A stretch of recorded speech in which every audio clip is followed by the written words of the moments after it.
It was definitely a lot different than last year.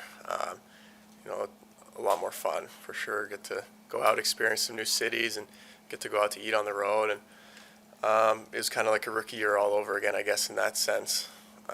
But no, it was a big learning experience for sure. Just with all the travel and all the games and how quickly it comes at you. Um, there's a lot to learn and a lot that I'll take in and use as a kind of just learning curve for me in making improvements over the summer. How did you feel you handled that grind, the 82 game grind of it? I think my body held up pretty well. Playing in the WHL, there's some crazy road trips we had and lots of games like that too. So I'd say my body's a little bit prepped for it in that sense. But other than that, nothing really. Don't really have much going on with injuries or anything. So there's times definitely that you're tired and not feeling quite 100% in games, and it's just knowing when to simplify and not try and do too much when you're feeling that way. What else did you enjoy from experiencing a pretty normal regular season, I guess, for the first time? I'd say just the best thing was just hanging out with the team so much more and getting to really know your teammates and become close friends with them. And I think there's a lot of great relationships built this year within this team, and it was a really fun group. And obviously with the business of hockey, it's never going to be the exact same any year, and it is sad because there's a lot of guys that in this room that everyone loves, and everyone loves each other in that room. So it is what it is. Dylan, the last second half of the season, how do you view it? You consistently generated scoring chances. Your game continued to take just big steps. I'm sure you wanted to score more goals, but how do you balance that? Because you obviously were improving and developing the way that you should. For me, I was getting lots of chances the second half. They just weren't quite finding the back of the net for me. And as frustrating as it was, I tried to focus on the positive things. And I think the second half, I really kind of stepped up my defensive game and reliability. That's something, as a young guy, I want to be reliable and trusted in the defensive zone and being able to go out there in a close game with a couple minutes left. And so that's a positive I take from the second half. As much as I did want to score more, the team had a lot of success in the second half, and that's what's really makes me happy and what's exciting. So. Did you also take away from that even though you weren't scoring, the chances never went away? I mean, you had I think it was 20 shots on goal in the last 5 games. So a lot of guys who get frustrated, the chances wouldn't happen. They continued to come. Yeah, that's the biggest thing is just getting those chances, and when you're not getting chances. That's when it really kind of eats at you, and that's when you need to change something, I think. But when I was just getting all those chances, as much as I would have liked to score more, I said it's just a positive, and I got to try and not get too frustrated. But just getting the chances is the biggest thing. And you did have 70 plus goals your last 2 years of junior. Obviously, we know you can score. I mean, what do you think was the difference in not being able to finish? What has to change in that area? Just getting to the NHL, the goalies are just that much better, and the defensemen. I think a big thing for me is just that I'm going to work on a lot is just getting the shots through the defensemen and away from their stick, and getting off as quick as possible so the goalie has less time to react. I think my shot is hard enough to beat goalies in the NHL. It's just changing the angle, getting that quickness. That's the biggest thing for me to find more goals. How much do you like being viewed as one of the core guys, and how much do you embrace that you're one of the guys that the Sabres are going to go forward is going to be kind of your shoulder, so to speak. I mean, not just you, but I mean, Yeah. What I mean? No, it means a lot to me. Buffalo. I love this city. I love the organization. I love this team. I love everyone here. So I want to be here for a very long time, and to be viewed as one of the core guys. I mean, everyone in that room is matters for this team, and when we have success, every single guy in that room will matter. But just to be viewed as that, it means a lot to me. I want to do very special things here, and we're all going to do it together. And there's a lot of people that are very excited for what the future holds for us, and we see that as a group, and we just can't wait to get going. You use the word love for the other guys. Resin Stelling held of a brotherhood. Like, what makes the group so close? I mean, heard those words around here in the past. You know, everyone just meshes so well. There's a lot of things that play into that, but I would say the biggest thing is just being able to come to the rink every day and be yourself. And that's on the older guys for allowing us to come to the rink and be ourselves as young guys and be who we are. And it makes coming to the rink every day fun. And we've just become so close this year. And there's a lot of young guys on this team, and we're kind of just figuring it all out together. And if we keep that together here and keep that going for the next few years, and we kind of grow up together, it's going to be, we're going to be a dangerous team, and I think we all kind of see that. So, there's very exciting things ahead for us. This center group was a question mark in some ways coming into the season. And Casey gets hurt opening night. You end up Tage develops into a 38-goal guy. You get Peyton Krebs. There's no Jack. There's no Sam anymore. What was it like to see you guys, a group of centers, develop and become a strength of this team? Yeah, I mean, as soon as Casey went down, that was tough. Everyone felt really bad for him, and Tomer. I mean, Tomer was unbelievable. He stepped up huge for us, and he showed that he can score a lot of goals. So that was big for us. And being a guy that hasn't really played center much, he did a great job, I think. And credits to to Donnie and the coaches for seeing that he can play center. And I mean, Tomer he had an unbelievable year, and we all know that. The idea that everyone can be themselves, is that a direct message from some of the veteran leaders, like early in the year? Tony kind of said.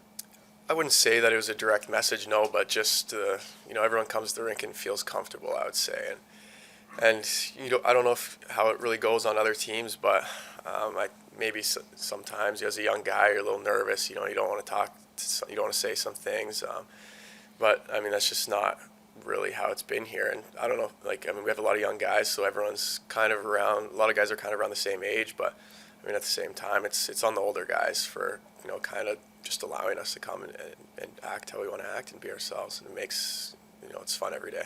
Speaking with Don and Kevin, what was their message to you maybe as you now head off for your training in the summer and everything? What kind of things would they like to see you get better at?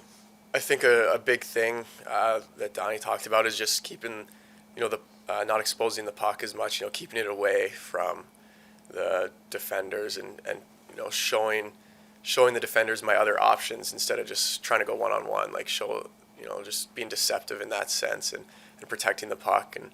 And face-offs is a big thing for sure. I want to get really good at face-offs, and I think as the year went on, I kind of got better and better, but it's still not enough. I want to be a really good face-off guy and a top face-off guy. So that was a big message, and just kind of just enjoying the summer. It's not always thinking about hockey all the time, and just going through my daily routine every day and sticking to my training and knowing that that I'm going to be ready for training camp.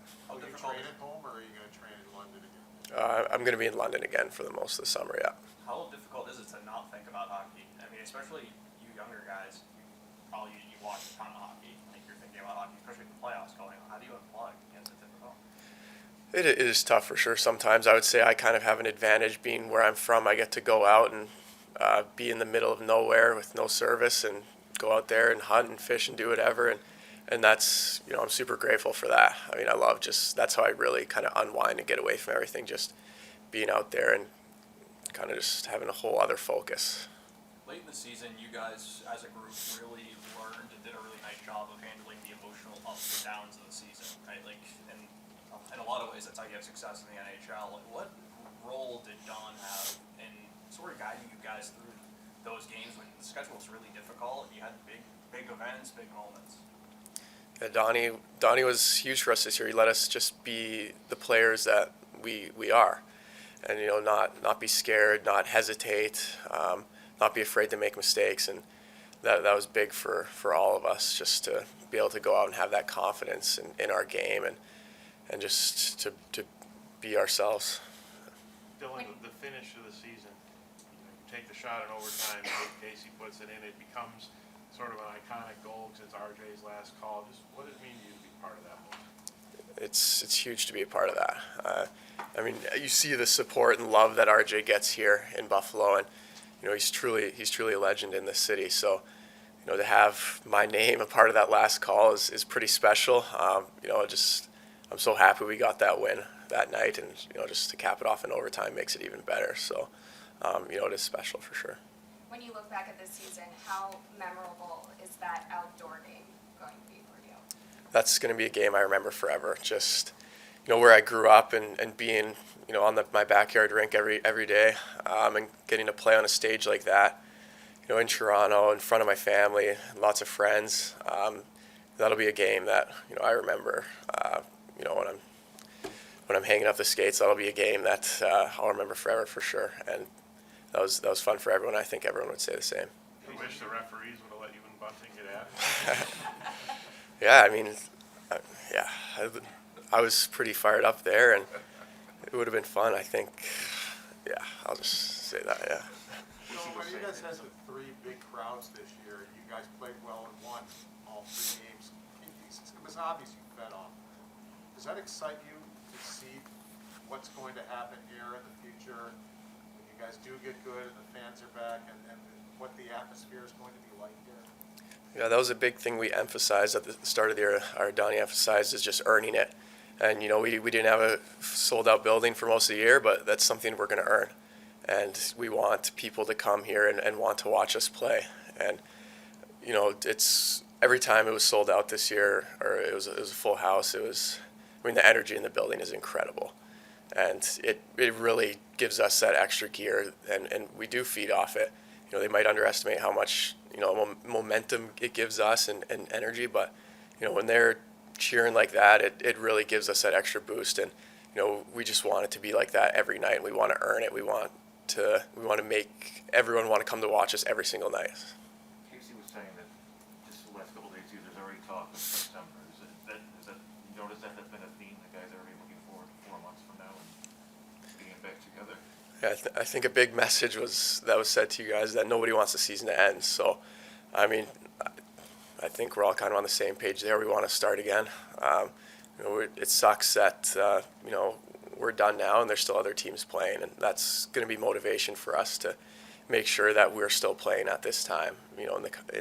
Next year, that's our goal. That's got to be our goal next year, and every single year after that. So, we're all going to just work as hard as we can to get to that point. And we all want to be back already. We all want next season to start. Certainly the East had 800-point teams this year. You guys are still 25 points back, but we saw the kind of hockey you could play the last 2 months. How do you bridge that gap to get into that contender area?